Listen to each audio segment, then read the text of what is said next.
तो corona virus एक बहुत एक मूजी मर्ज़ है और ये मर्ज़ ऐसा मर्ज़ है जिसने कई अमवात लाक हुई हैं, जिसकी वजह से कई लोग मरे हैं।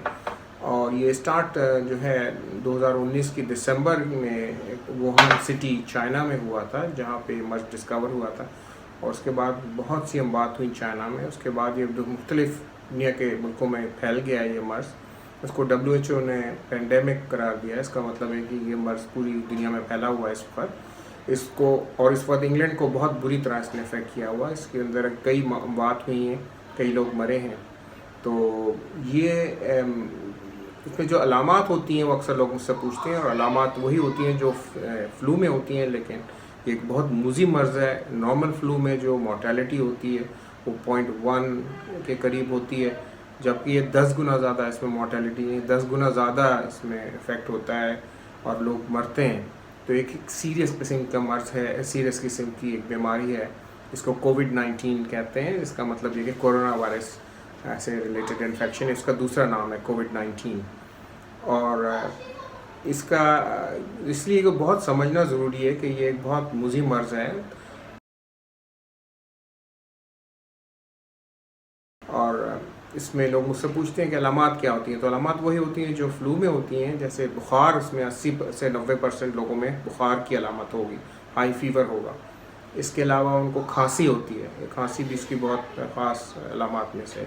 और फिर वीकनेस होती है, लेथार्जी होती है, आदमी को जॉइंट्स, जोड़ों में दर्द होता है या मसल्स में पेन होता है, एक होता है।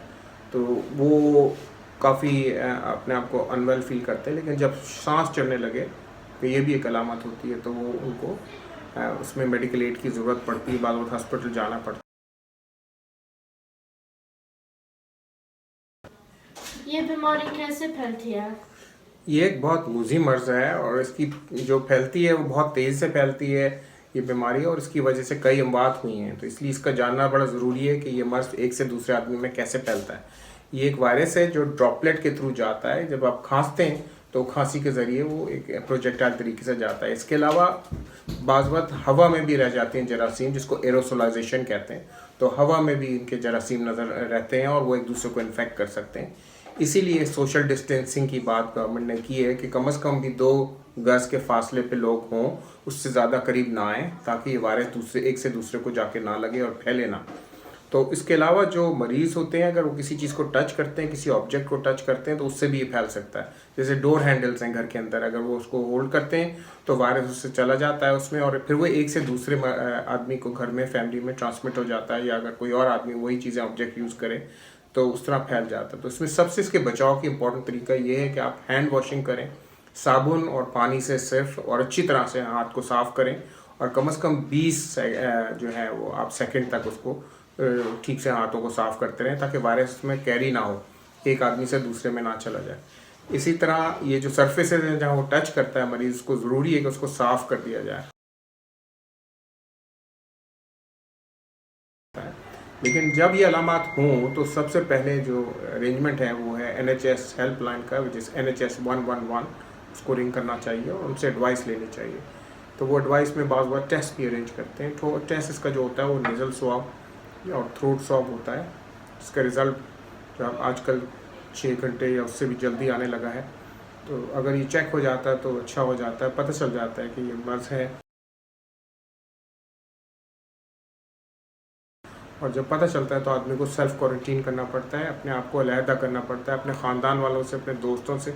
अगर ऐसा नहीं करेंगे तो ये स्प्रेड हो जाएगा एक से दूसरे, दूसरे से तीसरे और तीसरे से चौथे। तो बड़ी तेज़ी से ये वायरस स्प्रेड होता है और ये मूजी मर्ज़ है, और किसी को ये कम इफ़ेक्ट करता है। 80% लोगों में इसकी अलामात जो होती हैं वो बहुत सिवियर नहीं होती, लेकिन इसमें 15% ऐसे लोग होते हैं जिनके अंदर सिवियर अलामात होती हैं। इनको हॉस्पिटल मदद के लिए जाना पड़ता है, ख़ास तौर के शॉर्टनेस ऑफ ब्रेथ या निमोनिया की किस्म की जो अलामात होती है। इसके अलावा कुछ 5% ऐसे हैं जिनको वेंटिलेशन सपोर्ट की ज़रूरत होती है। वो काफ़ी सिवियर उनको अफेक्ट करता है वायरस और बहुत उनका बुरा हाल होता है, तो उनको इंटेंसिव केयर में एडमिट करना पड़ता है।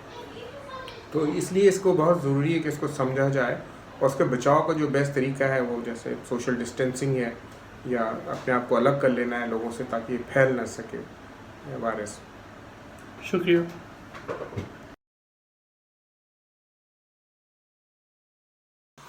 तो ये जो चीज़ें हैं ये कुछ घंटों रहती हैं सरफेस पे, और हो सकता है कि ये 72 घंटे तक रहे उस सरफेस पे। तो जो भी मरीज़ जो जगह टच करता है वहाँ से दूसरे आदमी को ये मर्ज़ फैल सकता है। इसका बड़ा ख्याल रखने की ज़रूरत है, क्योंकि इसकी फैलाव को रोकना है। इसीलिए गवर्नमेंट ने ये कहा है कि आप घर में रहें और घर से बाहर ना निकलें अनलेस एब्सोल्युटली नेसेसरी हो। अपने दोस्तों से ना मिलें। हाथ चेक करने या मुसाफा करने से भी ये वायरस एक आदमी से दूसरे में ट्रांसमिट हो जाता है।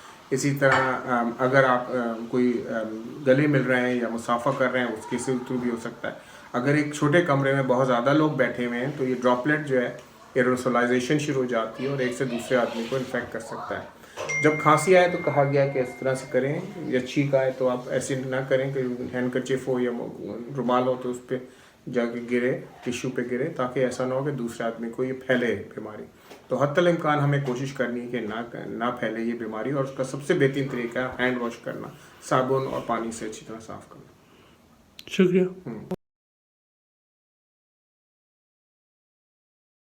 आप चेस्ट कंसल्टेंट हैं, तो आपकी क्या एडवाइस है उन मरीजों के लिए जिनको छाती का अमराज है और चेस्ट प्रॉब्लम्स?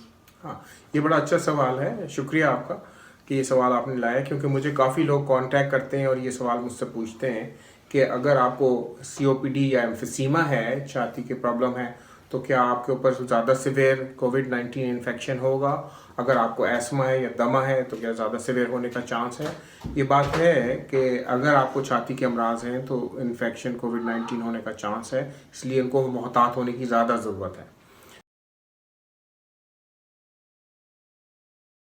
लेकिन बहुत से जो छाती के अमराज हैं, अगर उनकी कोई गुड रीज़न है कि उनको स्टीरॉयड टैबलेट्स पे रखा गया है, तो स्टीरॉयड टैबलेट को स्टॉप करने की कोई ज़रूरत नहीं है। अगर एस्मा के पेशेंट या दमे के पेशेंट जो इनहेल कॉर्टिकोस्टीरॉइड्स लेते हैं अपने इनहेलर में, उनको अपने इनहेलर ट्रीटमेंट को चेंज नहीं करना चाहिए, इसको एज इट इज़ कंटिन्यू करना चाहिए। ये बड़ी इंपॉर्टेंट एडवाइस है, क्योंकि लोग डर के उस इनहेलर को स्टॉप कर देते हैं इस सिचुएशन में कि जब COVID-19 इन्फेक्शन बहुत फैला हुआ है। तो एडवाइस मेरी है एज ए चेस्ट कंसल्टेंट कि उसको स्टॉप ना करें इनहेलर को। ये जीना जो ग्लोबल इनिशिएटिव है एस्मा के कंट्रोल के लिए, उनकी एडवाइस है कि अपने इनहेलर्स को रेगुलरली चलाएं, जिसमें जाहिर सी बात है इनहेल कॉर्टिकोस्टेरॉइड होता है अगर आप एस्मेटिक हैं। और इसके अलावा एम्फिसीमा के भी मरीज़ों के लिए कहा गया है कि वो अपने ट्रीटमेंट को कंटिन्यू करें, इनको डिसकंटिन्यू ना करें।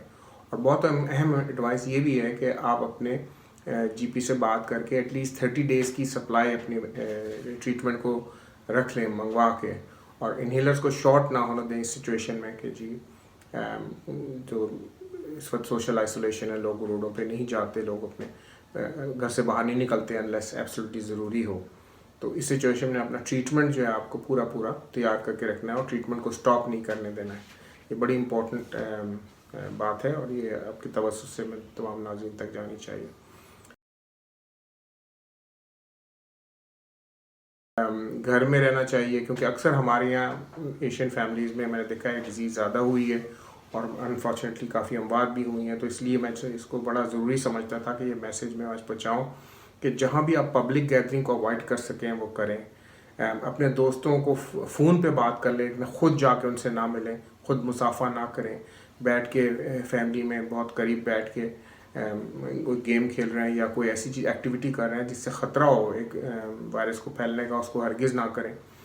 और मेरा मैसेज यही है कि हम लोग जो NHS में काम कर रहे हैं पूरी कोशिश और तनदेही से काम कर रहे हैं, और तमाम दुनिया में जितने भी लोग काम कर रहे हैं हॉस्पिटल्स में, वो पूरी कोशिश कर रहे हैं कि मरीज़ों को बेहतर से बेहतर इलाज प्रोवाइड करें और डिफ़िकल्टी से निकालें मरीज़ों को। लेकिन इसमें मरीज़ों का और आवाम का एक बहुत बड़ा रोल है, और मैं समझता हूँ रोल यही है कि वो अंडरस्टैंड करें कि उनको घर से बाहर नहीं निकलना अनलेस एब्सोल्युटली एसेंशियल हो, और जहाँ तक हो सके इसको अवॉइड करें घर से बाहर निकलने को, लोगों से मिलने को अवॉइड करें, पब्लिक गैदरिंग में ना जाएं।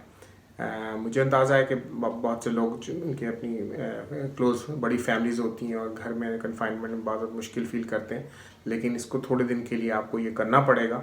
ये सबकी लाइफ का मसला है, हज़ारों डेथ्स हो रही हैं, इसको हमें रोकना है। उसके रोकने का यही बेहतरीन तरीका है। दूसरी बात मैं जो पहले मैंने कही कि हाथ को साफ़ करना साबुन और पानी से बहुत ज़रूरी है। तो हर थोड़ी देर बाद आप उसको ज़रूर अपने हाथ साफ़ करें और साबुन से प्रॉपर साफ़ करें, क्योंकि वायरस ही चिपक जाती है स्किन में और ये नहीं निकलती अगर आप इसको सोप और वाटर से प्रॉपरली ना धोएं। 20 सेकंड का इसलिए ज़रूर टाइम दिया गया है कि वो आप हाथ को अच्छी तरह साफ़ करें, वायरस आपके हाथों में ना लगा रहे। अगर वो लगा रहेगा तो आप एक जगह से दूसरी जगह से तीसरी जगह उसको स्प्रेड करेंगे। जैसे मैंने कहा, जो आप चीज़ें टच करेंगे वहाँ पे वायरस स्प्रेड हो जाएगी। और बाज़ वक़्त ये वायरस के पार्टिकल सरफेस पे कुछ घंटों से लेकर 72 घंटे तक रह सकते हैं। तो अगेन ये चीज़ें ख्याल करना है। और अगर घर में सफाई वगैरह का इस लिहाज से भी बहुत ख्याल रखना है कि अगर डोर हैंडल्स वगैरह की क्लीनिंग बड़ी ज़रूरी है। इसी तरह ये कि अगर कोई मरीज़ हो तो उसको अलग कमरे में रख दें, उसका खाना अंदर से भेज दें, लेकिन कोशिश ये करें कि वो जो ऑब्जेक्ट चेक कर रहा है, जिसको हाथ लगा रहा है, उसको आप ना हाथ लगाएं।